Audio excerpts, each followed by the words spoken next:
রেকটা গরম করে ওর মধ্যে ফুটো করবা বালতিটার মধ্যে। এমনি ফেটে যাচ্ছে না? পুরো ফেটে গেছে। এটা ফেটে গেছে পুরো, নিচ দিয়ে পুরো ফেটে?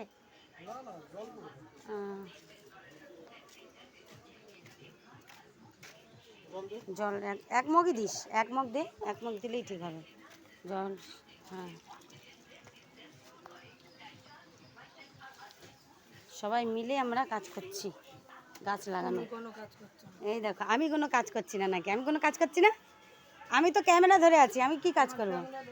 ওই দেখো বলছে ক্যামেরা ধরে কি লাভ, এই যে এটাকে লাগাবো, কারো বাড়ির থেকে ভেঙে দিয়েছে তা আমি নিয়ে চলে এসেছি লাগানোর জন্য। এটা বড়টাই লাগাবে বলছে, আর এটাই লাগাবো। আরও আছে কিছু গাছ ফুলের, আর এখানে দেখো কিছু ফুলের গাছ লাগিয়েছি আমি অলরেডি, হয়ে গেছে আমার ঘরের মধ্যে, খুব সুন্দর।